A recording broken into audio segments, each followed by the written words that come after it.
Boa tarde, doutora Carolina Nossetti.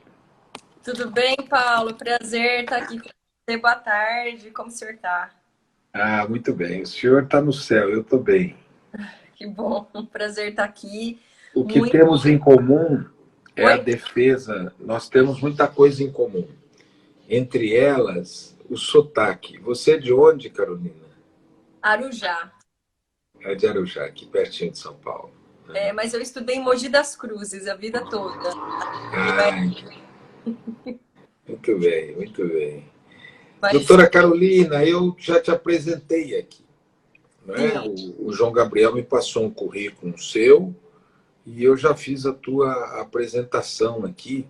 E é uma alegria te receber. Eu quero agradecer muito pelo tempo que você dedica a gente. E hoje é muito legal você, como médica, falar desse tema, não é? Do uso medicinal da cannabis. Como é que você está vendo isso no Brasil? Você, inclusive, tem um programa de TV, né? Com o Panunzio, não é isso? sim. Bom, primeiro um prazer estar aqui. Sentir que eu tenho companheiros de causa e estamos caminhando todos na mesma direção. A gente comunicar e falar desse tema de uma forma tão séria é o que vai fazer a diferença. Sim, o programa canábico está sobre uma pausa agora. Alguns dos vídeos do canal foram desmonetizados, Paulo, e tá um desconforto porque pessoas perderam seus canais. Pessoas que falam de cannabis perderam seus canais, tanto no YouTube quanto em outras redes sociais. Isso traz até uma preocupação, né, para todo mundo.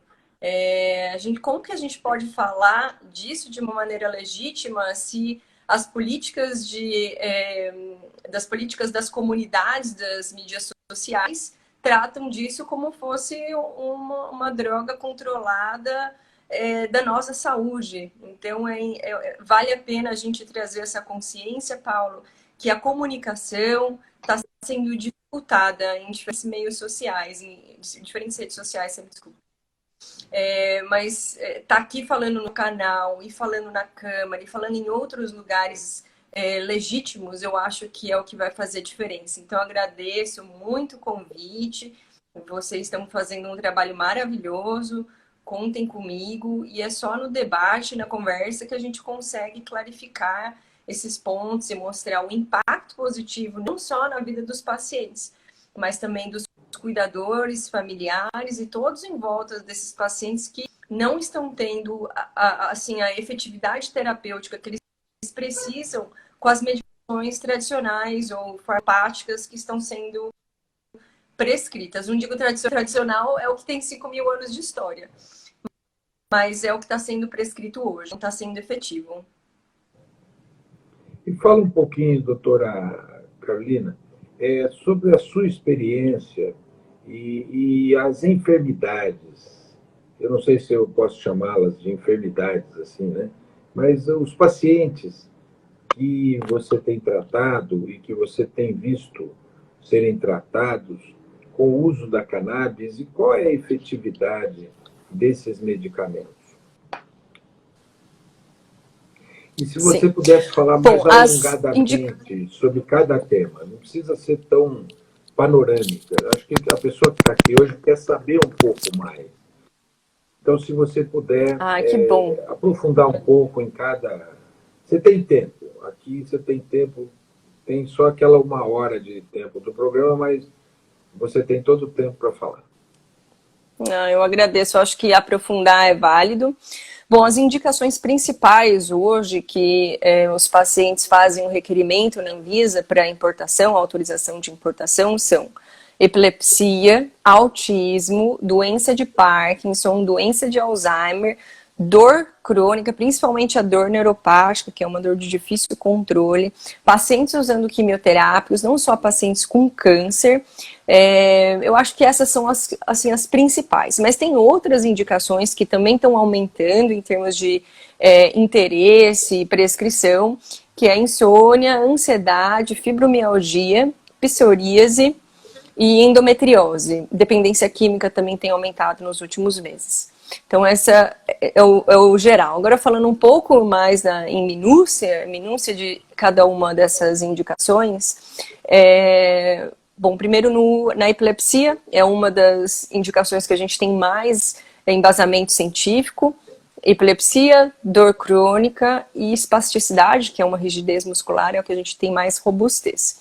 Epilepsia, Paulo, deputado, a gente consegue ver uma melhora tanto no número de crises convulsivas, quanto na duração dessas crises, que é uma dificuldade em certas doenças, como, por exemplo, a síndrome de Dravet, que alguns desses pacientes têm cerca de 30 a 40 crises convulsivas por dia. Isso isso é um desespero para os pais, porque cada uma dessas crises convulsivas é um potencial desse paciente ter que ir para o hospital, desse paciente precisar de algum suporte terapêutico, além, né, do que o paciente já está usando. Então, intensidade e número de crises convulsivas são 2 pontos principais em termos de cuidado do paciente com epilepsia.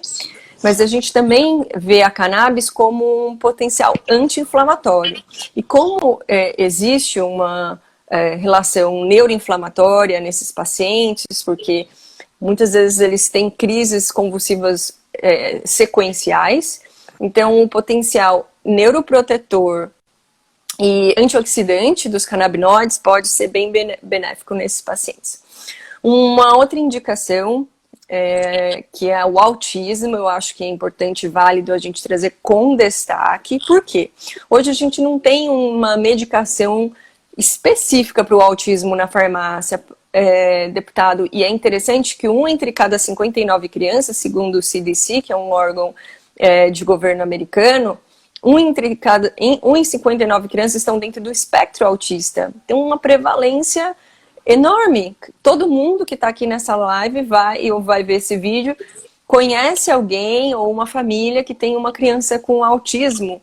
E essas crianças, elas não têm algo específico, elas usam medicamentos psiquiátricos e neurológicos para outras doenças, que também podem ter seus sintomas aliviados. Mas uma dessas medicações, Paulo, e eu me espanto muito cada vez que eu lembro disso, é que existe uma prevalência de déficit de atenção nessas crianças autistas, uma prevalência alta, e muitas dessas crianças são prescritas anfetaminas, derivados de anfetamina.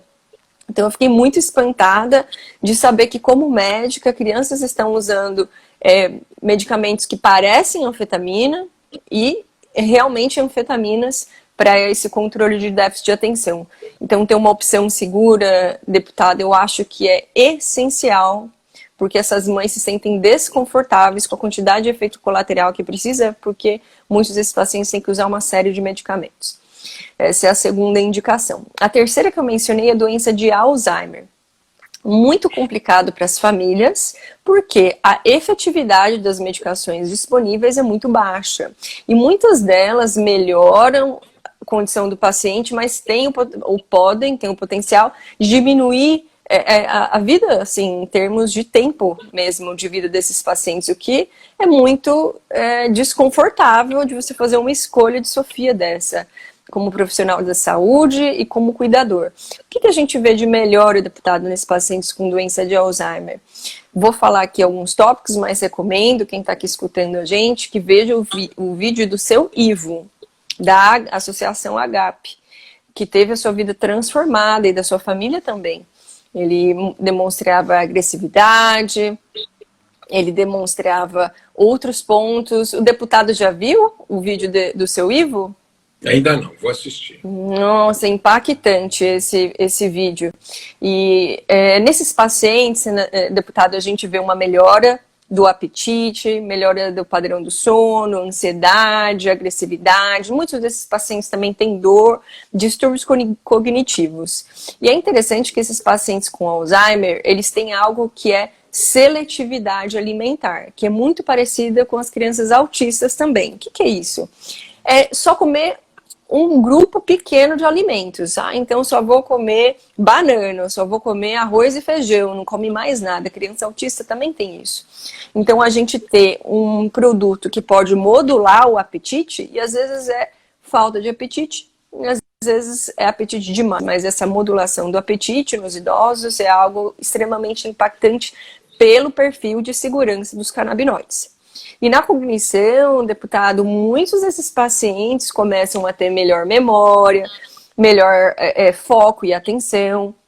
E nessa população idosa, esse padrão de segurança é difícil de achar. Uma terapia tão segura quanto a cannabis, quando a gente compara as alternativas disponíveis no mercado hoje. Então, essa doença de Alzheimer. A doença de Parkinson, que é a questão do tremor, é a que mais incomoda os pacientes, mas tem outros sintomas envolvidos na doença de Parkinson, inclusive a depressão é um dos primeiros que aparecem, é uma prevalência alta, principalmente no início do diagnóstico, e também tem a ansiedade, insônia, que muitos desses pacientes relatam, e também uma questão emocional, que oscila, tem alguns pacientes que têm oscilação nessa questão emocional, então também seria um potencial além do tremor. Então, no paciente com Parkinson, depressão, ansiedade, sono, o tremor, não só o tremor da ansiedade, mas o tremor base da doença. Ok até aqui? Oi? Tá ok até aqui? Estou acompanhando tudo. Então tá. Aí o próximo aqui que eu mencionei foi dor. E eu disse principalmente dor neuropática. Por que eu sinalizei essa dor neuropática? Porque é muito difícil de controlar esse tipo de dor. Muitas vezes os pacientes têm que usar diferentes tipos de medicação e não têm a resposta efetiva e param de ir no trabalho, param de ir na escola. É o ciclo da dor, não sai de casa, não vê os amigos, não vai ao trabalho. E a cannabis tem o potencial de alterar a percepção da dor. Eu não falei que vai acabar com todas as dores de todo mundo, apesar de que tem pessoas que ficam realmente sem dor. Mas a busca aqui não é de cura, a busca aqui é de qualidade de vida, primeiro, e alívio de sintomas de uma maneira geral, que está relacionado com a qualidade de vida. Então, eu só queria trazer esse ponto, que para a gente não ficar também colocando a cannabis como a solução milagre, que não é, tem seus efeitos colaterais, claro que tem muitos efeitos benéficos, mas precisa ser feito de uma forma responsável. Então, eu só queria trazer esse ponto. E pacientes com câncer, que durante o uso dos quimioterápicos, eles têm náuseas, podem ter vômitos, muitas vezes não têm fome, ficam sem vontade de comer.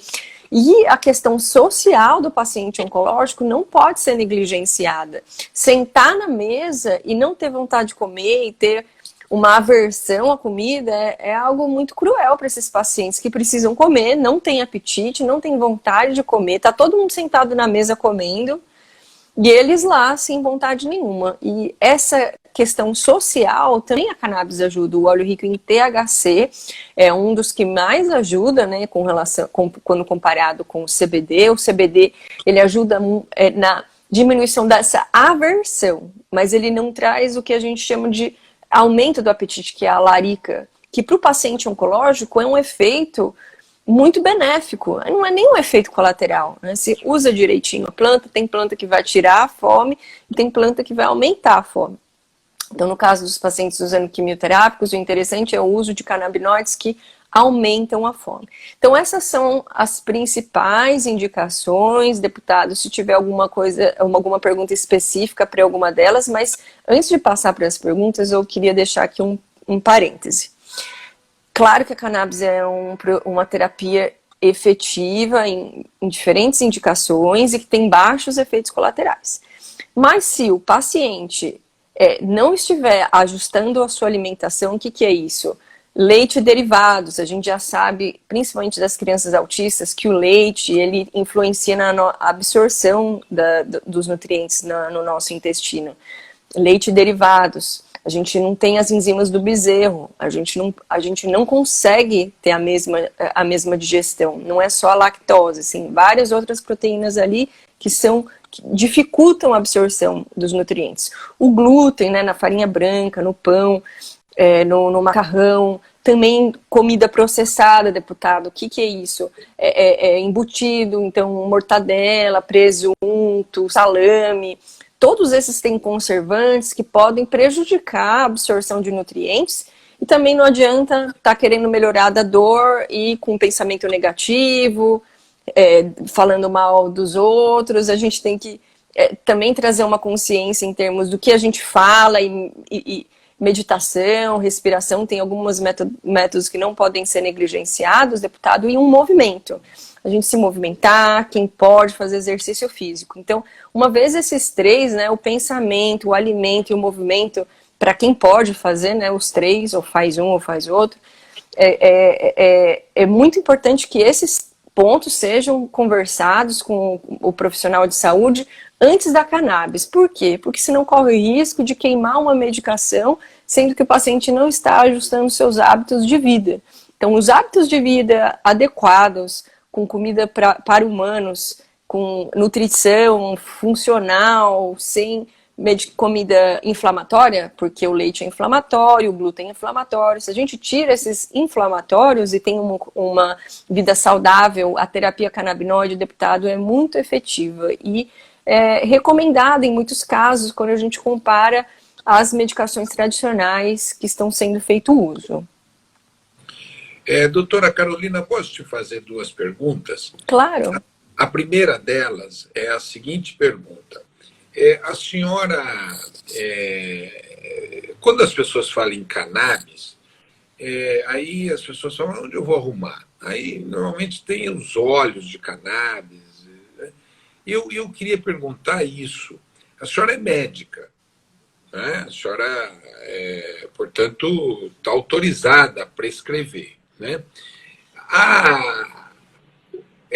O medicamento é igual para todas essas doenças? Porque as pessoas às vezes falam, eu usei o medicamento, mas mim não deu certo. E eu fico pensando que o medicamento ele é próprio na sua composição para cada pessoa, para cada doença e para cada estágio. Outro dia eu vi uma paciente me dizer que uma médica disse a ela que o sistema endocannabinoide, que cada um de nós temos, ele é como uma impressão digital. Ele é único na pessoa. Eu queria que a senhora falasse isso, senão as pessoas vão se meter também num campo desconhecido e podem se dar mal. Fala um pouco disso, da composição dos medicamentos, da prescrição, porque trata-se aqui também de uma especialidade médica. E aí eu quero fazer uma segunda pergunta para a senhora. Tem muitos médicos no Brasil que já prescrevem? Tá. Vou anotar aqui porque eu quero ter certeza que a gente cobriu tudo. Então, as prescrições, os produtos, e qual que é a última pergunta? Essa especificidade do sistema canabinoide e também das doenças, dos estágios. Como é que Sim. trata essa questão? E se a senhora puder falar um pouco desse sistema endocannabinoide que todos nós temos, né? Eu estou aprendendo e às vezes eu jogo as questões aqui para ajudar no debate, apenas isso. Eu não tenho nenhuma pretensão de falar algo que eu não conheço. Tá, mas senhora não, que já estou me sentindo com mais cabelo branco que então, eu já tenho. Você não me chama de deputado, eu não te chamo de senhora. Ambos de você. Tá bom? Estamos combinados. Tá bom. Carolina, então. Bom, com relação ao acesso, eu acho que é um bom tópico, porque é a dúvida de muitas pessoas. Então, quais são os passos do acesso? Primeiro, a pessoa se educar. A pessoa ver o filme legal, ver o filme O Cientista, entrar nas associações de paciente, ver conteúdo sobre o assunto, vai nos canais do YouTube que falam sobre cannabis. Por quê? Se não chega para falar com o seu médico, que é o próximo passo, sem informação, o médico não tem essa informação da faculdade, e aí o médico vai dizer que não serve e você não vai ter nenhuma ferramenta. Então eu acho que é bom ter ferramentas na mão. Um material que eu recomendo, que eu fiz parte no desenvolvimento, junto com o professor Fileve, da Unifesp, para a senadora Mara Gabrilli, por meio da equipe dela no Senado, tem várias, tá lá no meu Linktree, no Instagram, tem vários artigos científicos já mencionados em diferentes doenças, em diferentes indicações. Então, Paulo, fica mais fácil para o paciente começar uma conversa. Então, como que ele vai começar a conversa? Vai falar que, doutor, vai prescrever? Não, porque isso é uma decisão do médico, se vai ter prescrição ou não. Mas o paciente, ele tem o direito de trazer informações para o médico de saúde, da sua saúde, e discutir.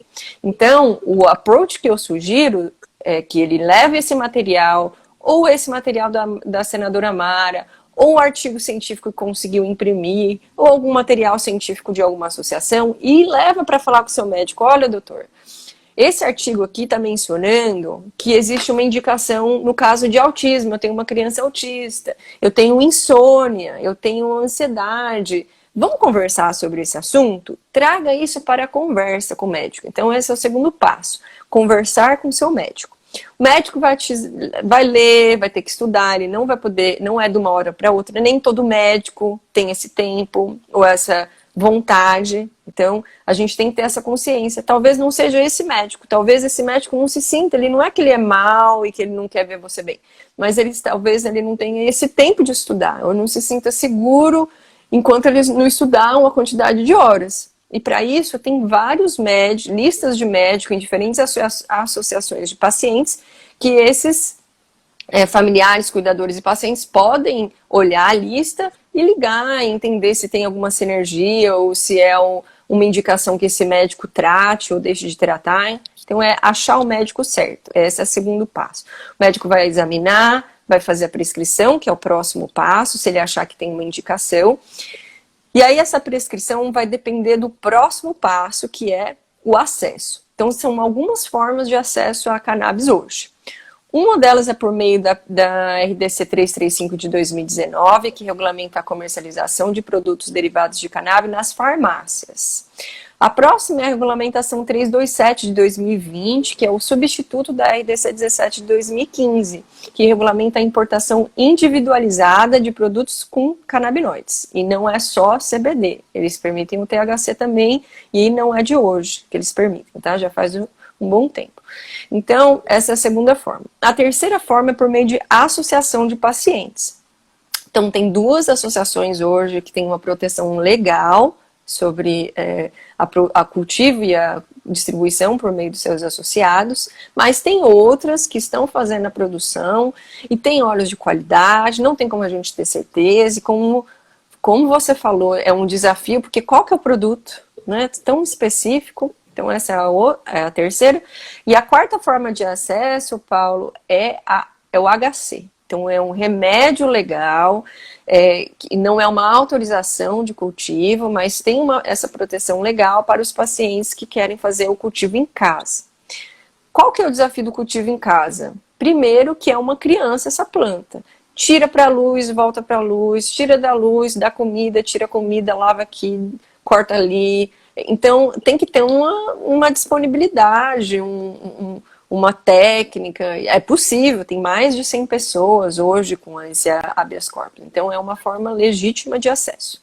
Então, hoje, por isso que é tão necessário a gente ter o PL 399 votado, porque essas não são formas efetivas, nenhuma delas, a não ser a associação, que tem ido muito bem, o HC é trabalhoso, as RDCs também. Por quê? Volta na questão de prescrição que eu estava falando. Se é RDC 327 de 2019, as prescrições são ou azul, para 0,2% de testes controladas, todos os médicos têm. Então tem essa dificuldade, e o preço também é uma outra barreira.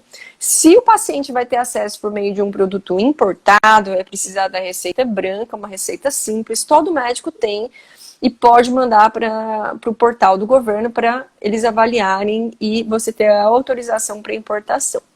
As associações depende. A PEP eu não estou familiarizada, mas a da Abraça, eles têm uma prescrição específica e um relatório simples que eles exigem. E o HC, aí vai ter que ter um monte de prescrição e documentação, depende se é a cor da receita, mas tem que ter uma receita médica. Então, com relação... Essas são as formas de acesso, Paulo. Carolina, claro? Você podia repetir as duas associações e o lugar claro. Que elas ficam? Como claro. É que se chamam? Como é que se chama? Uma é a PEP, que fica no Rio de Janeiro, e a outra é a Abrace, que fica na Paraíba, em João Pessoa, e tem uma outra tem uma outra unidade. Amanhã eu vou estar lá com o pessoal da Abraça, estou muito feliz de estar lá na Paraíba. Eles têm uma estrutura que é muito inovadora aqui no Brasil. Eles estão fazendo cuidado de milhares de famílias.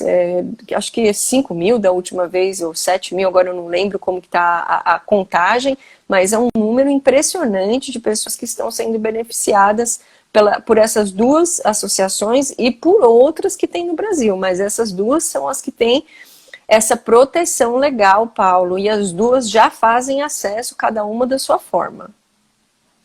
Então, essas duas associações, você entrando em contato com elas, hoje elas produzem o óleo e podem mandar o óleo conforme a indicação do médico prescritor, é isso? Isso. A PEP, como foi recente essa questão da autorização, eu não sei se eles tiveram tempo ainda de fazer um cultivo próprio. Então, eu não sei exatamente como eles estão operando, porque eu não escutei. Mas eles são uma associação ativa há muitos anos, eles foram pioneiros também em termos de abertura de associação, e tem um trabalho muito impactante. Essas duas e outras, como a AMAME, a Abracan, a Canab em Salvador, e algumas outras associações que também fazem a Cultive aqui em São Paulo, e todas elas estão fazendo um trabalho muito bom em dar um auxílio para esses pacientes. Muito bem. E sobre a prescrição, tem muitos médicos no Brasil que prescrevem? Então, hoje deve ter cerca de pelo menos uns 1.500 médicos prescritores. A Anvisa não libera desde outubro do ano passado os números novos. Eu tenho esse número 1.200 de uma última contagem que eles fizeram. Agora, são 450 mil médicos, Paulo. É um número muito grande para a gente negligenciar. Né? E a gente também não tem o número dos médicos veterinários. Depois, o doutor Eric Amazonas, professor lá da UFSC, mandou uma mensagem agora há pouco, e ele até um questionamento que ele tinha trazido numa reunião que a gente teve mais cedo é a equiparação da medicina veterinária, né, com a medicina dos humanos. Queria até escutar a sua opinião sobre isso, porque ali o Eric, o Saúde Canábica, está ali mencionando a AMAME. A AMAME está com óleo também, eles estão lutando, né, por esse direito, igual a PEP, em Belo Horizonte, uma associação que tem muito conteúdo bom. Assim, para mim é a que tem mais referências científicas no site. É maravilhoso o trabalho que o pessoal lá da AMAME faz. Eu acho que é super válido, sim, essa consideração do óleo da AMAME, apesar deles não terem a associação formada. Mas um parêntese aqui, Paulo, vocês veem que no PL 399, existe a possibilidade da equiparação dos médicos veterinários com os médicos humanos? Olha, Carolina, o deputado, que é o relator da matéria, é um deputado muito bom. Deputado Luciano Dutti, do Paraná, foi prefeito de Curitiba. Eu sou presidente e posso dizer que tive com ele uma relação de muita harmonia e atuamos muito afinados, né? O tempo todo, um trazendo dúvidas para o outro, questionamentos para o outro. Eu acho que esse é um tema que ele abraçaria. Eu sugiro que você possa mandar a sua sugestão, que eu posso encaminhar para ele, e você pode encaminhar diretamente, e isso faz com que eu converse com ele nesse período. Carolina, me fala um pouco dessa questão do medicamento. Fica parecendo que um medicamento serve para tudo. E esse seria uma grande armadilha. Fala um pouco disso, por favor. Tá. Boa, e eu tenho alguns outros tópicos que a gente tinha mencionado antes que eu acho que vale a pena a gente tratar porque tem a ver com esse. Então, falando um pouco agora do sistema endocannabinoide. O sistema endocannabinoide, ele é como se fosse mesmo uma impressão digital, é muito único em cada indivíduo, até o motivo da especificidade das terapias, né, dependendo da indicação e do paciente. Então, o sistema endocannabinoide é um sistema que tem enzimas de síntese e degradação. O que isso quer dizer? São componentes que constroem e destroem outros componentes, e tem um sistema chave-fechadura, que são os receptores e os ligandes. Sendo as fechaduras que estão no nosso corpo em lugares diferentes, os receptores CB1 e CB2, e a chave, né, as duas chaves mais conhecidas, tem outras que estão sendo estudadas, que são dois neurotransmissores, a anandamida e o 2-AG. Então, nesse sistema chave-fechadura, o alívio vai depender de onde, ou o efeito vai depender onde a fechadura está, e qual chave que está sofrendo, que está influenciando essa fechadura. Então, a maioria dos receptores CB1 estão localizados no sistema nervoso central, e a maioria dos receptores CB2 estão localizados em células do sistema imune. Os endocannabinoides, que são a anandamida e o 2-AG, agem de formas diferentes. Agora, a gente tem os endocannabinoides, que são esses neurotransmissores que a gente produz no nosso corpo, e existem os fitocannabinoides, que são produzidos na planta. Então, tanto os endocannabinoides como os fitocannabinoides, eles têm o potencial de manipular esse nosso sistema endocannabinoide, que é exatamente como se fosse uma impressão digital, que é muito específica cada paciente. Então, quando a gente fala da planta, eu vou falar um pouquinho da planta para falar como que essa planta manipula esse sistema, a gente tem que lembrar que a planta são centenas de tipos diferentes, de cepas diferentes, igual que fosse a orquídea. Tem orquídea amarela, tem orquídea azul, tem orquídea maior, tem orquídea menor, folhas largas, folhas finas. Então, essa especificidade da planta traz essa terapia de forma complexa para esse sistema. Por quê?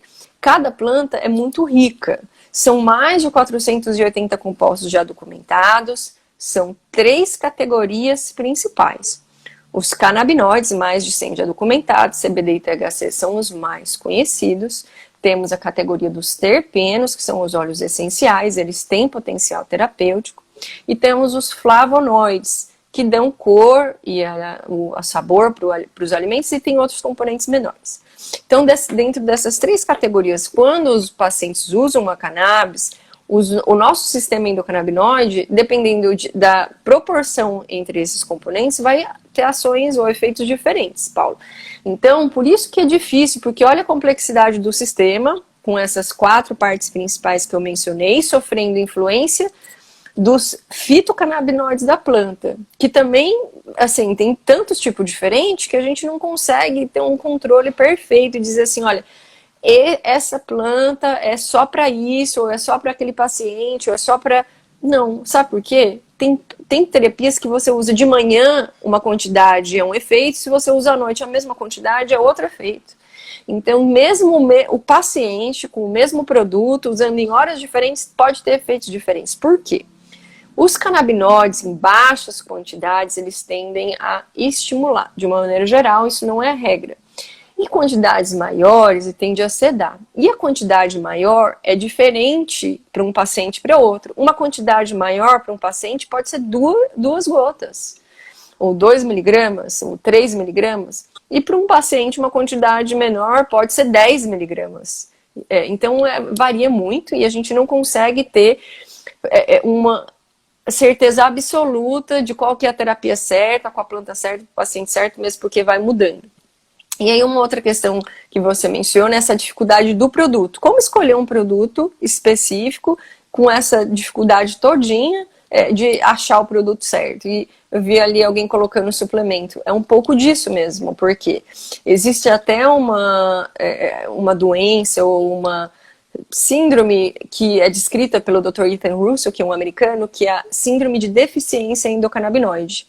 Então, a teoria é que a gente tem uma quantidade menor desses endocannabinoides, então a suplementação ajudaria num cluster, num grupo de doenças, que inclui síndrome do intestino irritável e a fibromialgia, como sendo doenças do mesmo espectro.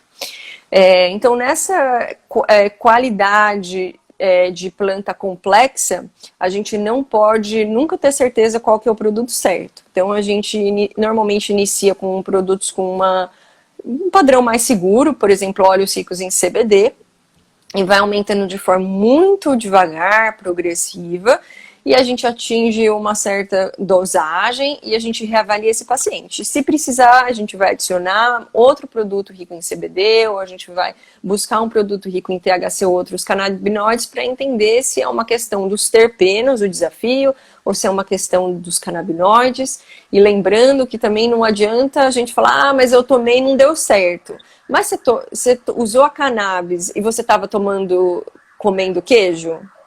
Você estava usando a cannabis e você estava comendo farinha branca, danoninho, Yakult, bolacha? Porque se tiver, a gente não tem como dizer com certeza que é a cannabis, porque outras partes do estilo de vida não foram ajustadas. Então, eu acho que é válido sempre conversar com alguém que conhece essa terapia, discutir o caso com pessoas que têm mão ajuda, porque às vezes é uma questão de ajuste, é muito fino esse ajuste, Paulo.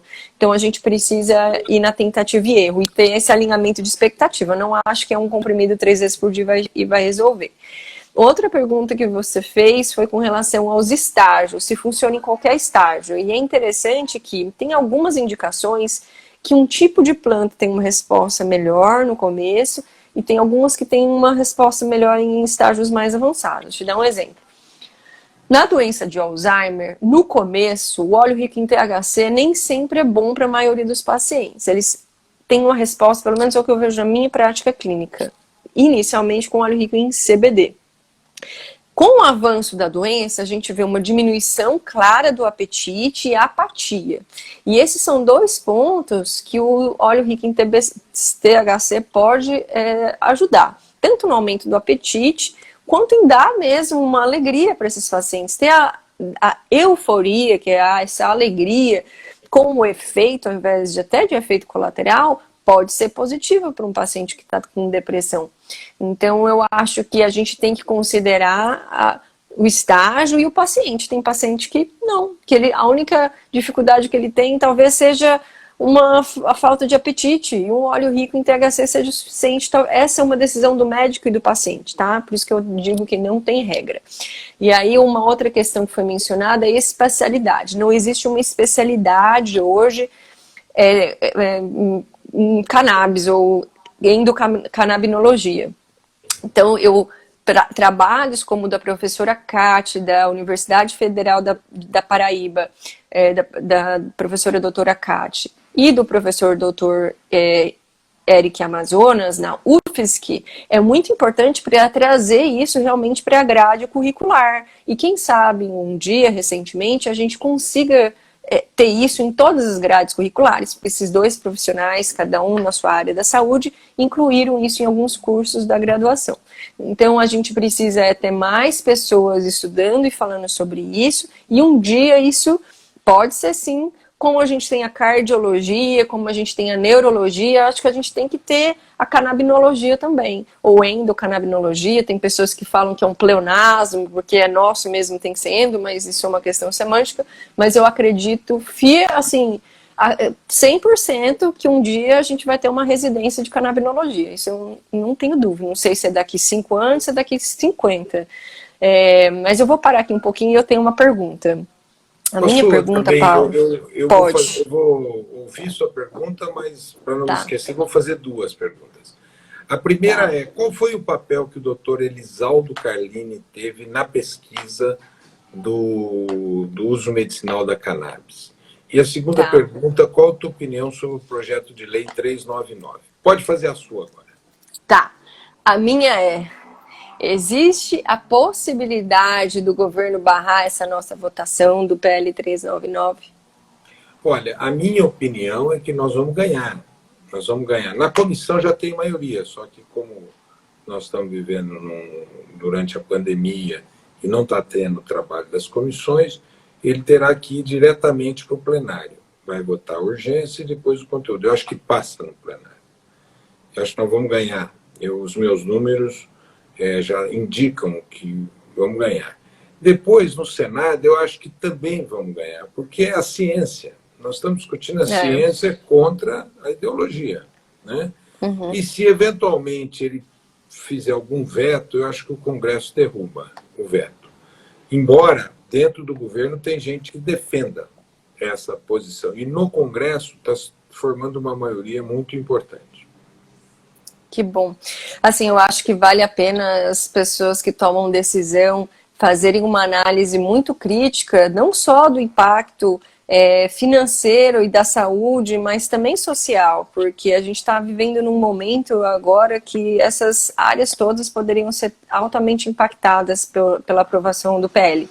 Então, a minha opinião sobre o PL é, primeiro, muito orgulho do trabalho que vocês fizeram.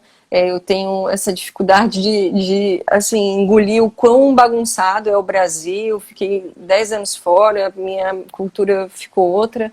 Então, eu ver o profissionalismo de vocês dois liderando isso, e um colega médico levantando essa bandeira, e o Dr. Luciano de uma seriedade e uma legitimidade também por ser médico, que me traz esperança de que vai também. Eu tenho essa segurança no meu coração. Então, a minha felicidade, além de ser a causa que é a minha missão, é de saber que são pessoas profissionais e sérias, como vocês dois, liderando isso. Então, estou muito feliz com a farmácia viva.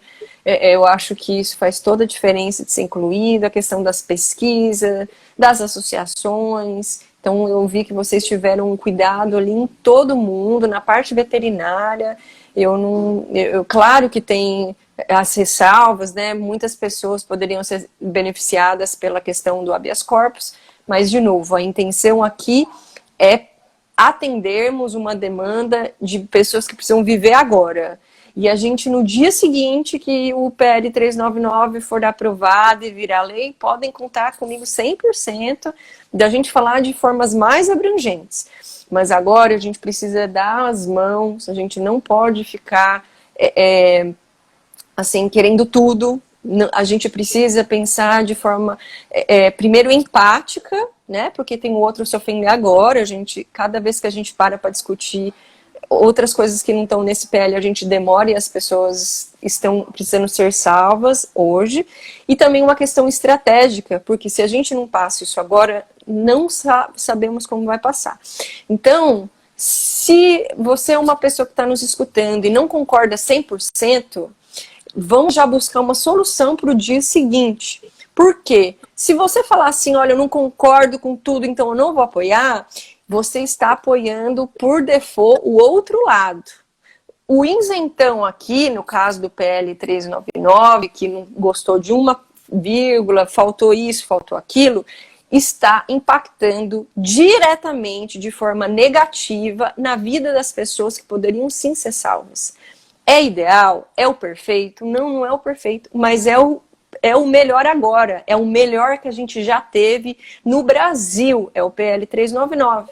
A seriedade das pessoas e do conteúdo é o que vai fazer a gente ir para frente. Então, eu só peço aqui um pouco de sensibilidade às pessoas da causa, que também se sentem que poderia ser mais. E eu não estou discordando que poderia ser mais, poderia ter várias coisas, mas a gente precisa saber o que é efetivo.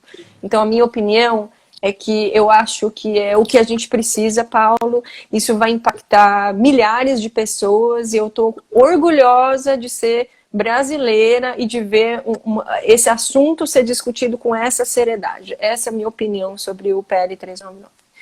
E com relação ao Carlini, o professor Carlini, mudou a minha vida e mudou a vida de várias pessoas.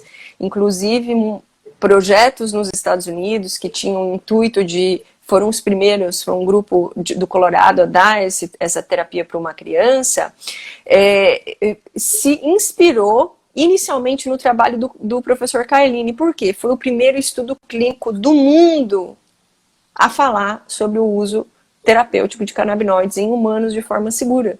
Então, o trabalho dele é difícil até achar um comparativo. O Einstein para física, pode ser, seria um comparativo. Ele e o professor Rafael Michulan são as autoridades máximas da cannabis do mundo. São duas pessoas que são impactantes em cannabis. E ele é uma dessas pessoas. Então, O professor Rafael é de Israel? ele é búlgaro, radicado em Israel há muitos anos. Eu tive o prazer de conhecê-lo há 1 ano, 2 anos atrás. Tive lá 2 vezes e ele trabalha todo dia, Paulo. Tá lá de segunda a sexta, mais de 90 anos, tá lá todo dia trabalhando Eles e com seus trabalharam todos, estudantes. Carolina?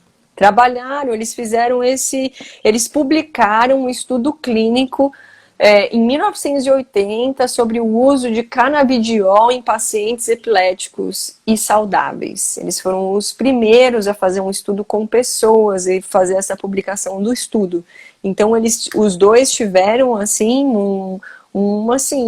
sem eles a gente não estaria aqui conversando. É esse o tamanho. Ali o Eric está falando que o Carlini e o Michula são Watson e Crick, que descobriram o DNA. Então é uma boa analogia aí do professor Dr. Eric Amazonas. Então é essa importância mesmo. Eles foram um Batman e Robin ali, desde o começo, numa época que ninguém falava. E o professor Rafael Michula é o popstar mundial da cannabis, ele está em todos os lugares, ele muda vidas, é de criança a adulto, todos muito agradecidos e reconhecendo o trabalho dele continuamente, porque precisa sim ser reconhecido. Muito bem. Você sabe que eu ficaria a tarde toda aqui aprendendo com você, né, Carolina? É que o Instagram, ele tem 1 hora de programação. Eu acho que a nossa acaba em mais 10 minutos.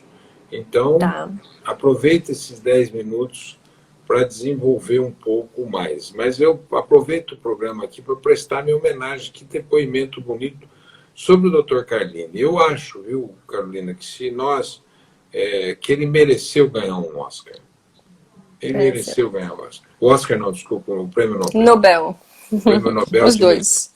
Os dois, mas o Prêmio Nobel de Medicina. Porque ele promoveu uma solução para inúmeras famílias, né? E eu quero aqui também falar de 3 famílias, se você me permitir, que você as conhece. Claro. Primeiro, a família da Margarete e do Marcos, né? A Pepe. Eles que foram dos primeiros a desbravar esse tema, né?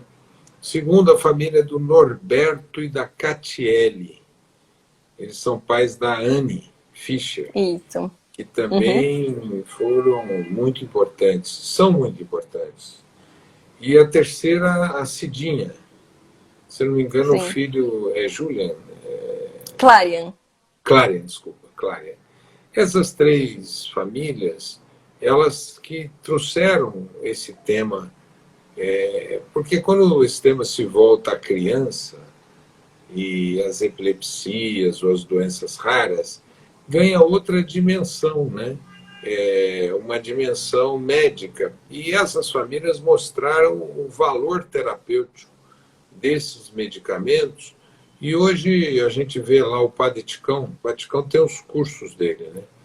Ele disse-me aqui na última sexta-feira que tem 5.000 inscritos para o curso. Maravilhoso. E 4.000 no outro, tá? Então é um total de 9.000 pessoas educadas em Ermelino Matarazzo. Eu sei do seu trabalho lá em Ermelino por causa dele. Fiquei esses 10 anos fora, então quando eu voltei há uns 3 anos, eu não tinha nenhum conhecimento assim de impacto fora das grandes capitais, e eu tive a oportunidade de estar com ele algumas vezes lá em Ermelino Matarazzo, que é aqui periferia de São Paulo, e ele mencionou, Paulo, o trabalho de vocês lá atrás, e que vocês fizeram assim, ele me contou o trabalho de vocês, e eu fiquei com orgulho de fazer parte de um grupo de pessoas que tem esse tipo de impacto em um lugar que precisa desse tipo de impacto e que não tinha ninguém para fazer essa luta. Então, ele mencionou que vocês trabalharam junto com outros políticos e com outras lideranças para fazer a diferença. O Padre Ticão é uma pessoa, eu sou grande fã do trabalho dele. Ele menciona, né, a distribuição de sementes às sextas-feiras na paróquia, e ele Ele não distribui só semente de planta, ele distribui semente de conhecimento, ele vai nas delegacias, ele fala com os delegados, ele fala com os policiais. E eu tenho, assim, sempre ele vai contar comigo, porque educar 9.000 pessoas de Ermelindo Matarazzo não é fácil, e ele conseguiu. E ele conseguiu fazendo isso numa proporção que não era para ele ter. Se for pensar em todas as outras causas que ele cuida, isso é uma causa dele. Tem várias outras, ele tem uma farmácia natural dentro da paróquia dele, que isso é uma inovação, ele é muito inovador, é um inovador social. Então, eu tenho muito orgulho de fazer parte de um ecossistema que tem pessoas como você, como o Padre Ticão, como Luciano Dutti, porque eu vou te ser bem sincera, Paulo, quando eu voltei só pela minha missão, e pela minha família, porque eu não acreditava mais. E vocês me fazem acreditar de novo que tem pessoas sérias, que tá aí, ó, sábado. Uma coisa é eu sou médica, tá aqui sábado, vou estar aqui sábado, domingo, para sempre, que é a minha profissão. Mas ver pessoas que param as suas vidas para carregar essa bandeira um pouquinho comigo e com as outras pessoas, colegas de trabalho, tá aqui o professor Eric, o Anderson também psicólogo, as pessoas, a gente está aqui se juntando, sabe, e lutando Professor juntos. Eric é um cientista que pesquisa o tema da cannabis medicinal na Universidade Federal de Santa Catarina. Exato, ele levou para a graduação, ele tem cursos também. É o professor Eric Amazonas, é isso? Isso mesmo. Carolina, você pode falar um pouco sobre o mundo? O mundo utiliza Sim. esses medicamentos, legalizou a produção, porque fica parecendo uma coisa assim que o Brasil está... Mas como é que está no mundo isso? Nos Estados Unidos, no Canadá, na Europa, na Ásia? Sim. Bom, primeiro que é tratado como commodity em diferentes lugares do mundo. O que isso quer dizer? Que produtos com até 0,2 ou 3, dependendo de THC, né, porcento de THC, são considerados cânhamo ou cânhamo industrial. Então, se for nos Estados Unidos, é o Farm Bill americano e é 0,3% de THC para uma planta cannabis também ser considerada uma planta de cânhamo. E lembrando que é a mesma coisa, a mesma planta. E uma planta de cânhamo pode virar uma planta de cannabis de um dia para o outro. Por quê? É uma definição técnica. Você tem uma planta de cânhamo que tem até 0,3% de THC um dia plantadinha ali, e se você deixar uma semana a mais, pode ser que saia de 0,3% e vai para mais, e aí você já não pode ser mais chamado de cânhamo nos Estados Unidos, pelo menos. Então tem essa definição técnica. E isso na Europa também. Então na Europa hoje, se vai na Itália, na Suíça, em alguns países da Europa, você tem o produto de cânhamo, né, que pode ser bem rico em CBD, mas tem essa restrição do THC. Nessas maquininhas você coloca o dinheiro e sai o produto. Pode ser uma barrinha de cereal com CBD, pode ser um chá com CBD, rico em CBD, né? Não vai ter só CBD, provavelmente tem outros canabinoides em quantidade menor. Mas isso já é uma realidade como comida e como suplemento, dependendo da forma com que é registrado esse produto em outros países. Então, o produto rico em CBD é praticamente sem restrição, tá? Nos Estados Unidos, no Canadá e na Europa. Agora, produtos ricos em THC, aí já é um pouco diferente. Então, nos Estados Unidos, por exemplo, você pode comprar um óleo rico em CBD com baixo THC, de cânhamo, na Amazon. Você pode entregar em todos os estados e pode cruzar fronteiras, que essa é uma questão do governo americano, né? Você não pode cruzar por fronteiras com a cannabis com mais de 0,3% nos Estados Unidos. Então existe essa necessidade de diferenciação. E eu acho que o interessante do PL é a gente falar que esse não é o marco regulatório da cannabis medicinal, é o marco regulatório da cannabis. E é inovador e é tão interessante que não vi até agora nenhum país que tenha, tá? Desse jeito eu nunca vi. Aliás, deveriam até seguir esse modelo, porque essa questão da farmácia viva é algo que tem que ser validado e espalhado pelo mundo.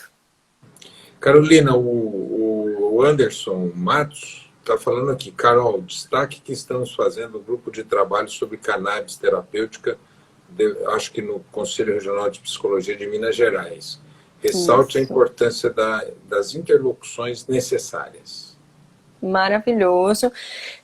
Estamos juntos num projeto de pesquisa, né, inclusive sendo liderado pelo professor Dr. Eric Amazonas, da UFSC, em colaboração com a Abrace, para o impacto do óleo rico em CBD na saúde mental, na ansiedade de médicos e profissionais de saúde, que estão na linha de frente do Covid. Então, esse também é um trabalho bem inovador. O Anderson é psicólogo e todos aqui que estão fazendo parte desse trabalho prezamos equipes multidisciplinares. E o psicólogo, é importante o farmacêutico, o enfermeiro e todas as outras profissionais de saúde que fazem parte da equipe multi, inclusive os advogados. Um ponto que é a educação dessas pessoas. E o Anderson está fazendo isso dentro do conselho lá da regional lá de Minas, trazendo essa pauta para discussão. E eu estou liderando com um time de advogados, Paulo, o primeiro curso de advocacia canábica do Brasil.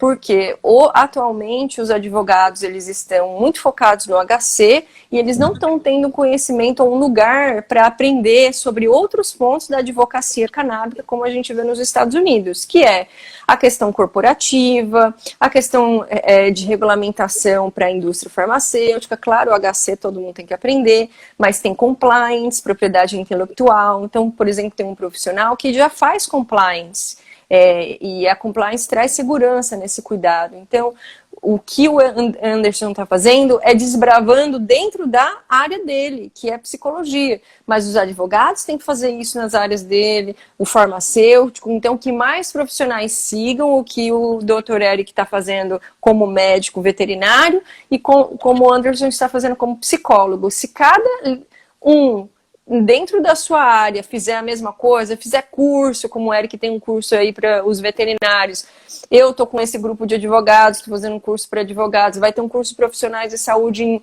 convido aqui as pessoas que estão nos escutando a fazer parte desse programa, porque a gente precisa se educar. E concluindo, Paulo, porque eu quero ter certeza que essa live vai ficar gravada, né? Se a gente passa, não vai ficar gravada, então vou concluir aqui. Primeiro dizer que eu estou muito agradecida de estar com vocês todos aqui que estão presentes e Paulo nessa luta. É uma missão e é uma missão de muito impacto. Então, queria também deixar aqui claro que todo mundo tem o potencial de salvar vidas. Não precisa ser médico para salvar vidas. Só precisa comunicar sobre esse assunto de forma educada. Também falar sem saber do assunto é melhor não falar. Mas se você ler o mínimo, escutar o que a gente está falando aqui, você já tem as ferramentas para levar isso para outras pessoas. E fale com o motorista do Uber, fale com a pessoa que te atendeu na padaria, fale com o seu vizinho, fale com a sua mãe, fale com o seu pai, fale com todo mundo que você puder falar. Por quê? Pode ser que você salve vidas, você não precisa ser médico para isso. E a última é que sejamos agentes de mudança e transformação. Impacte a vida das pessoas com informação. Então, queria deixar o meu orgulho que vocês estão liderando esse trabalho maravilhoso e o meu agradecimento de estarmos compartilhando essa missão aqui nas trincheiras e dizer que tem meu apoio total, PL 399, e que eu também estou com muita certeza no meu coração que as pessoas vão ter empatia com as outras e quem está aí no ecossistema vai apoiar, independente se é perfeito, que o isentão está deixando de salvar vidas nesse caso.